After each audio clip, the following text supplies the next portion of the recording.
Spesifieke gebeure, deel 2, Blydskaps-Battle-Plan in Seattle Coffee Company, Cappuccino. Hierdie is nog 'n opvolg na spesifieke gebeure. Ek sal die link hieronder plaas na die eerste video. Hierdie een is nog een van daardie radikale, amazing getuienisse.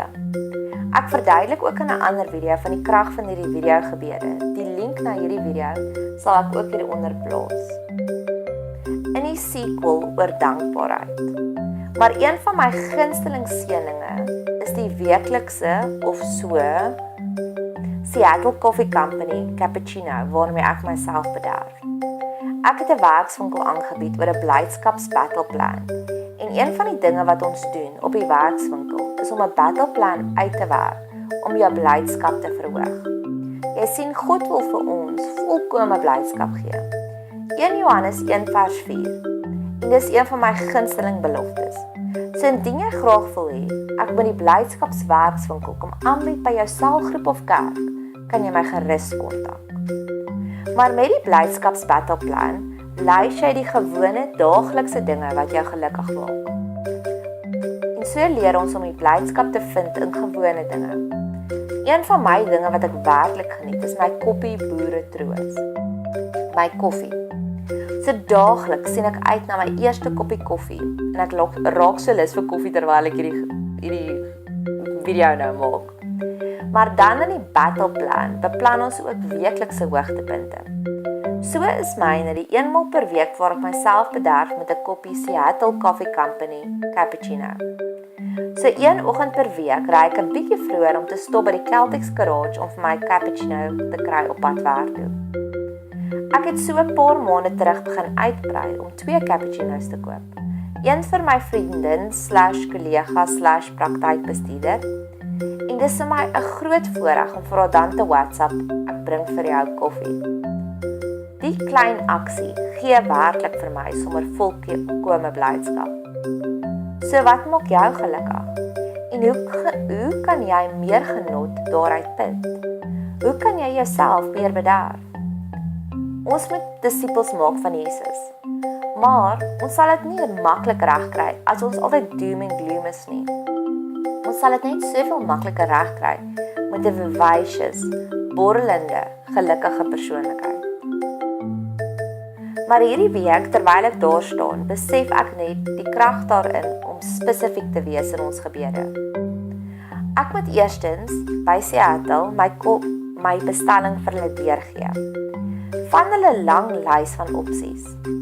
Hulle het 'n groot menu en jy kies dan wat jy wil hê. Ek hou glad nie van tee nie. En alhoewel ek glo dat tee is ook lekker, sal dit vir my blydskap glad nie verhoog as ek 'n koppie tee kry nie. Ek hou ook nie van 'n latte nie. Daar is te veel melk daarin en te min koffie. En ek hou ook nie van suiker in my koffie nie. Ek hou van die rou, undulated smaak van koffie.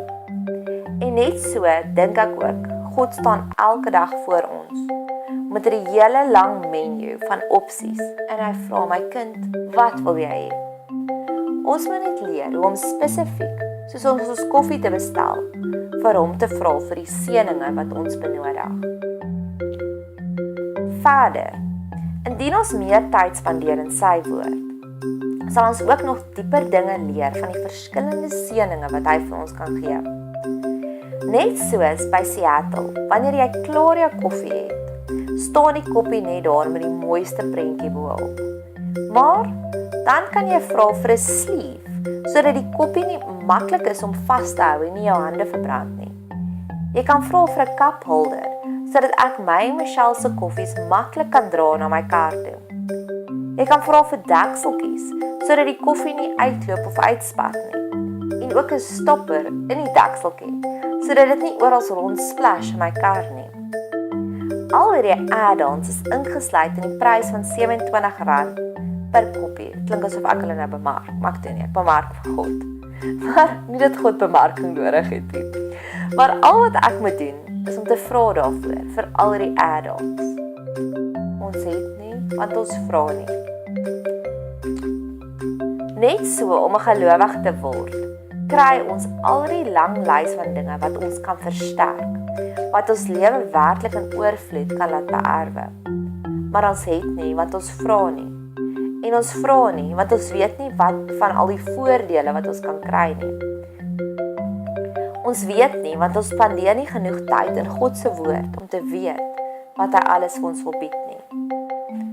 God het ook 'n lang lys van sleeves, kapholders, deksels en stoppers vir jou om jou lewe te verryk, te vergemaklik, om jou daardie volkome blyskap te gee wat hy vir ons beloof het. Al wat ons moet doen is om te leer om te vra. En net soos die Seattle Coffee Company elke 10de koppie koffie vir jou gee op die huis, gratis, mahala. Gee met 'n loyaliteitsplan. So beloon God ons ook vir ons loyale ondersteuning. Ek dink ons het hierdie verkeerde denkpatroon dat ons moenie God lastig val met klein dingetjies nie. Maar ek het al soveel kere net gesien, wanneer ek God vra om my te help op hierdie een arena, dat hy sommer inkom en 5 ander arenas ook vir my seën. Efesiërs 3 vers 20. God kan meer vir ons doen as dit waarvoor ons kan voordink of voor kan bid. So hoe meer ons bid, hoe meer gaan God vir ons doen. Dis een verhouding waar ons eintlik beloon word vir cleanliness. Net soos by Seattle Coffee Company waar daar 'n loyaliteitsbeloning is, so het God ook vir ons Efesiërs 3 vers 20 belonings. Hierdie liedjie van Goo Goo Dolls, dink ek sê dit net so mooi.